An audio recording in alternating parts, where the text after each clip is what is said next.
I've done a lot of side projects, and I have no plans on doing anything else other than Biohazard now. I think all the projects that I did, from Suicide City to Endra and Blue, everything, not just for me, but I think for Danny too, maybe and Bobby somewhat, but it brought us full circle to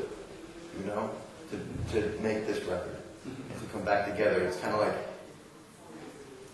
I learned that I can sing better, I sing more, and I've kind of like, my aggression is more aggressive, my melodies are more melodic, my passion is more intense, because I think I left it, it's kind of like, I don't believe that when you're married that people should separate. I think you should stay together and look out. But some people believe if you take time away from each other, you sort out what's in your head, and when you get back together, it's better.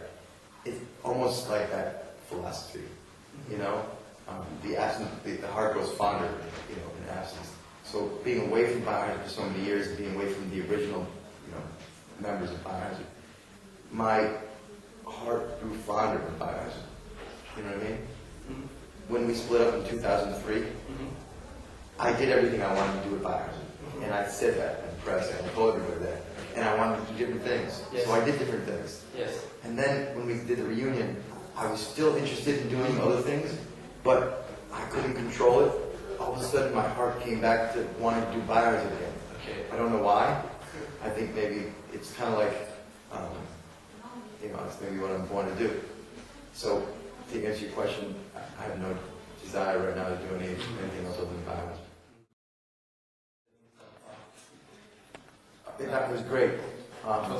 Yeah, we had maybe we should talk about this. I know you probably want to know about Evan and the situation, so maybe we should talk about it first.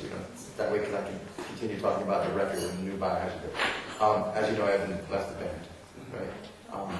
I wish he could be here talking with us. He loves to talk, do interviews. The 4 Biohazard members, the original guys, made this great record. We're very proud of it. You judge if it's great or not, but we're very happy with it. And it'd be perfect if he could be here with me and talk, but he made a decision not to be in the band anymore. He has crazy things going on in his life, and he's no longer in the band, but he made a decision, we made a decision to go on and say let it go. I think it's more, for me, it was more important to continue with the band and share what we created together with people than to just not to let it die, and not finish the record. Yes? Yeah. You know what? Honestly, the first thing that popped in my head is all the many shows that we played at Ibiza. The club. Yeah. Now that it's gone, yes, when I found out, I couldn't.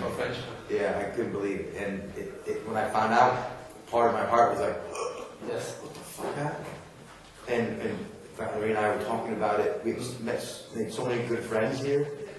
Had so many good times at that club. It's too many to mention. The one thing I do remember, many things I remember, but one thing that popped in my head was, I remember, for some reason, a lot of times, Paris was the last city that we would play at the end of a tour.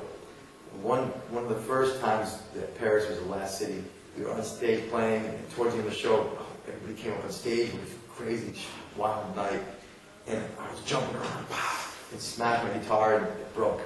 Oh. And I remember it was one of my SGs, that had been with me forever. I was like, oh.